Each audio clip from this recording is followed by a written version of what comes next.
आज मैं आपसे आवेश के एक बहुत ही महत्वपूर्ण गुण करेक्टरिस्टिक्स के बारे में आपसे चर्चा करूंगा।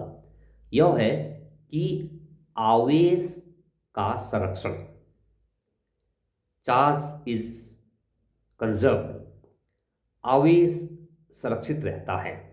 क्या आशय है इसका? इसका आशय है कि आवेश को न तो उत्पन्न किया जा सकता है और न ही आवेश को नष्ट किया जा सकता है। यही आवेश के संरक्षण का नियम है। कोई आइसोलेटेड सिस्टम है तो उसमें कुल आवेश की मात्रा नियत रहती है। कुल आवेश का मतलब होता है उसमें धन आवेश और ऋण आवेश की जो मात्रा होगी वो नियत रहेगी। चलिए इसे एक उदाहरण के द्वारा समझने का प्रयास करते हैं। मेरे पास दो वस्तुएं हैं। इन दो वस्तुओं पर पहले कुछ भी आवेश नहीं है। यह भी आवेश रहित है और यह भी आवेश रहित है। अब इन दो वस्तुओं को मैं आपस में रगड़ता हूं। ये देखिए, अगर मैं इन दो वस्तुओं को आपस में रगड़ता हूं तो इनमें आवेश उत्पन्न हो जाता है।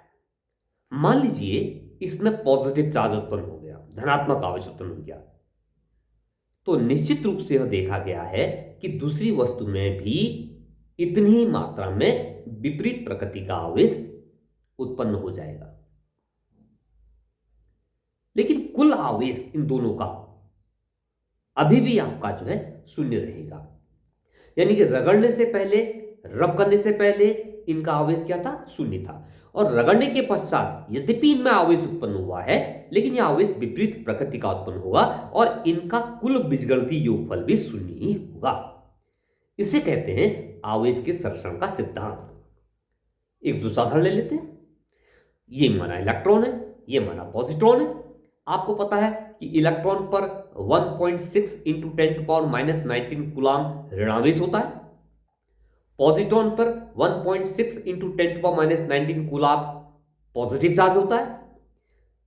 यदि ये इलेक्ट्रॉन और ये पॉजिट्रॉन एक दूसरे के संपर्क में आने से पहले इनके कुल आवेश का योग देखा जाए तो शून्य है। अब यदि एक इलेक्ट्रॉन और एक पॉजिट्रॉन आपस में इंटरेक्ट करते हैं तो ये एक दूसरे को नष्ट कर देते हैं, क्योंकि ये पार्टिकल और एंटी पार्टिकल हैं और ऊर्जा में बदल जाते हैं। तो नष्ट हो जाएंगे, ऊर्जा में बदल जाएंगे, तो इनका आवेश रहेगा ही नहीं। तो कहने का आशय यह है कि टकराने से पहले और टकराने के बाद इनके आवेशों का योगफल क्या है? शून्य है।